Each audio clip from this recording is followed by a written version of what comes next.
Sentiment మీద BRS ఆధారపడి ఉంది. అలాగే మాకు సానుభూతి పనిచేస్తాను బీఆర్ఎస్ అంటుంది. సీఎం రేవంత్ రెడ్డి అయితే మాత్రం అభివృద్ధి కావాలా, మీకు సానుభూతి కావాలా తేల్చుకోండి అని కూడా చెప్తున్నారు. సెంటిమెంట్ అనేది బీఆర్ఎస్కు పనిచేయదా? సెంటిమెంట్ ఏంటి? సెంటిమెంట్ నాకు అర్థం కాలేదు. ఏ సెంటిమెంట్ అంటే ఏంటి? సెంటిమెంట్ అంటే ఏంటిది? మాగంటి గోపీనాథ్ గారు. మాగంటి గోపీనాథ్కు ఎవరు ఒరిజినల్ భార్య? వాడెవడు లుచ్చాగాడు మాట్లాడుతున్నాడు, వాడు కేటీఆర్ అంటుడు. అరే ఇలాంటి నీ సొంత చెల్లెను మోసం చేసినోడు నువ్వు. ఇయ్యాలో నువ్వు మాగంటి సునీత గురించి ఎట్లా చెప్తావు? మాగంటి గోపీనాథ్కు మొదటి భార్య ఎవరు? దాన్ని తేల్చుకుందామయ్యా. దాని మీద రేపు ప్రెస్ మీట్ పెడుతున్నా, రేపు తేల్చుకుందాం.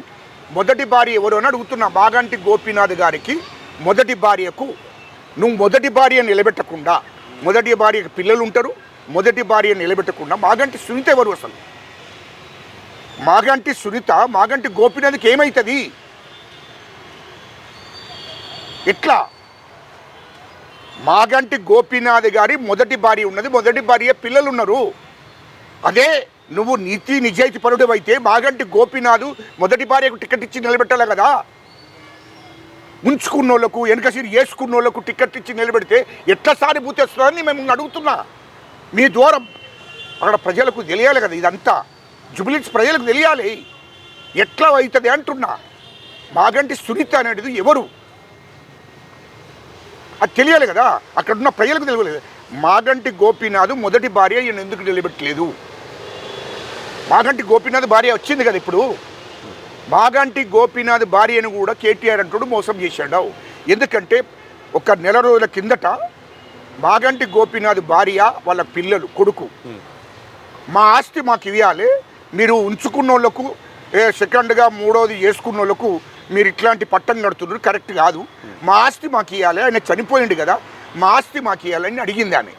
అడిగితే ఖచ్చితంగా మీది మీకు ఇస్తారమ్మా, మీరు డిస్టర్బ్ చేయకుండా సునీతను మేము నిలబెట్టుకుంటున్నాం ఇక్కడ, మీరు డిస్టర్బ్ చేయకుండా 200 కోట్ల ఆస్తి మీది మీ పేరు మీద చేస్తామని చెప్పాడు. ఎవరు? కేటీఆర్. నేనే మధ్యవర్తినమ్మా, నన్ను నమ్ము, నేను ఖచ్చితంగా ఒక 5 రోజులలో ఈ 200 కోట్ల ఆస్తి నువ్వు పెద్ద భార్యగా నీ ఆస్తి నీకు వస్తుంది అని చెప్పడం జరిగింది కేటీఆర్. ఎప్పుడు? నెల రోజుల కిందట. 5 రోజులు పోయింది, ఇంకో 4-5 రోజులు అయితే ఎలక్షన్ అయిపోవడానికి వచ్చింది. ఒక్క రూపాయి కూడా వాళ్ళ పేరు మీద చేయలేదు, పెద్ద భార్య పిల్లల మీద చేయలేదు. ఓడి కేటీఆర్ అంటుడు. అంటే మొదటి భార్యను కూడా మోసం చేసి మాగంటి గోపీనాథ్ గారికి రెండో భార్య అని, లేకుంటే ఇంకో మూడో భార్య అని, ఏ భార్యనో తెలియదు సునీత, మాకు తెలియదు. మరి ఏందో మాకు తిన్నయిందా కాలేదా ఉంచుకున్నా మాకు తెలియదు. కానీ ఆమెను నిలబెట్టి ఆమెకు సపోర్ట్ చేసి మాగంటి గోపీనాథ్ ఆస్తి అంతా మాగంటి సునీతకు ఇవ్వాలని, మొదటి భార్య పిల్లలకు ఇవ్వకుండా ఇగో ఇలాంటి అబద్ధాలు మోసాలు మాగంటి గోపీనాథ్ మొదటి భార్యను కూడా మోసం చేస్తున్నాడు. ఇవాళ సునీత గారు ఎవరో అది కేటీఆర్కే తెలియదు, మాకు తెలియదు. అది సునీత గారు ఎవరో ఎందుకంటే మోసం చేసాడు కేటీఆర్ నైజాం. ఇవాళ సొంత చెల్లెను నువ్వు బయట సంగతి పక్క పెట్టరు బై, బయట సంగతి పక్క పెట్టి సెంటిమెంట్ ఎక్కడ బై, ప్రజలను మోసం ఇంత దోపిడీ చేసుకుంటూ మళ్ళీ ప్రజలను ఓట్లు అడుగుతున్నావు. నీకు మీద సానుభూతి ఎట్లేదు? మీరు ఏమైనా జైలుకి పోయిన రారా దేశ స్వతంత్రం పోరాటం కోసం? లేకుంటే తెలంగాణ ఉద్యమంలో ఏదైనా జైలుకి పోయిన రారా మీరు? కేటీఆర్, కేసీఆర్, హరీష్ రావు అన్నట్టు. లేకుంటే మీ కుటుంబంలో నన్ను చచ్చిండారా? ఎట్ల మీద సానుభూతి ఉంటుంది? మీరు దోపిడీ చేసిర్రు. మొత్తం ఇలా రాష్ట్రంలో 8 లక్షల కోట్ల దోపిడీ జరిగింది, అప్పు చేసిపోయినరు. ఇలా మళ్ళీ మీరు నీతులు మాట్లాడుతుంటే ఎట్లా మాట్లాడుతున్నారు? సొంత చెల్లె కవిత ఇలా దేశాలు మొత్తం జిల్లాలు పట్టుకొని రోళ్ల పంట తిరుగుతుంది. అటు మహబూబ్ నగరు, ఇటు కరీంనగరు, వరంగల్, ఇటు ఆదిలాబాదు మొత్తం జిల్లాలు పట్టుకొని రోళ్ల మీద తిరుగుతుంది. అయ్యా నన్ను మోసం చేసారు మా తండ్రి, మా అన్న కేటీఆర్, కేసీఆర్, హరీష్ రావు మమ్మల్ని నన్ను మోసం చేసారు, నన్ను రోడ్డు మీద వేసారని ఏడ్చుకుంటూ తిరుగుతుంది. మీడియా ముందట మాట్లాడుతుంది. అర్థమవుతలేదా? సొంత ఆడిబిడ్డను మోసం చేసేటోడు ఎవడన్నా ఉంటాడా? నువ్వు సొంత ఆడిబిడ్డను సొంత చెల్లెనే మోసం చేసినావు. నువ్వు ఇతర ఆడిబిడ్డలను ఎట్లా మోసం చేయవరబై? ఇయల్లో కవిత అడిగిన తప్పేంటి? అయ్యా కేసీఆర్ని అడిగింది తండ్రిని. కేటీఆర్ అంటోడికి మరి 40,000 కోట్లతోని అమెరికాలో కంపెనీ పెట్టించినావు, 30,000 కోట్లతో దుబాయ్లో కంపెనీ పెట్టించినాము, 25,000 కోట్లతోని లండన్లో కంపెనీ పెట్టించినాము. సార్ దాంట్లో నాకు వాటి ఇవ్వలేదు. ఈ 30,000 ఎకరాల భూమి, హైదరాబాద్ చుట్టూన్న 30,000 ఎకరాల భూమి ఏది కేసీఆర్ని అడిగింది. డాడీ మరి నీ పేరు మీద, నీ బినామీ పేర్ల మీద పెట్టుకున్నావు, మరి అన్న పేరు మీద కేటీఆర్ అత్తగారు వాళ్ళ చుట్టాలు బంధువుల పేరు మీద, వాళ్ళ బంధువుల పేరు మీద పెట్టినావు బినామీ పేర్ల మీద.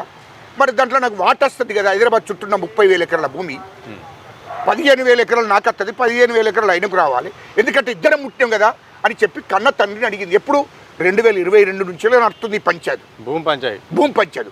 ఈ 30,000 ఎకరాల భూమి సరి 15,000 ఎకరాల భూమి పంచాలని చెప్పి పంచాయతీ నడిస్తే నేను ఇవ్వను అని చెప్పి కేసీఆర్ మొండి కేసీఆర్ కేటీఆర్ అంటాడు, నువ్వు ఇట్లా మా తండ్రి కేసీఆర్ సంపాదించిన ఆస్తులు నువ్వు వాట అడుగుతున్నావా అని చెప్పి ఆమెను బయటికి నెట్టేసాడు. మిట్ట మధ్యాహ్నం పట్టవగలు బయటికి నెట్టేసాడు. పార్టీ నుంచి వెళ్ళి మొత్తం సస్పెండ్ చేసి రోడ్డు మీద వేసాడు. సొంత చెల్లెనే ఆస్తి సమానంగా పంచాలి అని చెప్పి కేసీఆర్ను తండ్రిని అడిగితే, కవిత అడిగితే, ఇలా సొంత చెల్లెను కేటీఆర్, అటు బిడ్డని చూడకుండా కేసీఆర్, ఇటు చెల్లెని చూడకుండా కేటీఆర్ నడి రోడ్డు మీద నూకెత్తే అది రోడ్లు పట్టుకొని తిరుగుతుంది కవిత. ఎట్లా మాట్లాడుతున్నారా భయ్? సొంత చెల్లెకు న్యాయం చేయనుడివి, సొంత బిడ్డకు న్యాయం చేయను కేసీఆర్, ఇలా తెలంగాణ ప్రజలకెట్లా న్యాయం చేస్తాడు, జుబ్లీహిల్స్ ప్రజలకెట్లా న్యాయం చేస్తాడు? అది ఆలోచన వేసుకుంటారు కదా ప్రజలంతా. ఇంత దుర్మార్గమైన పనులు చేసుకుంటూ ఇంకా మాకు అక్కలు చెల్లెలు, నీకు అక్కల చెల్లెల గౌరవం, ఆడిబిడ్డల మీద గౌరవం ఉన్నదని నీకు?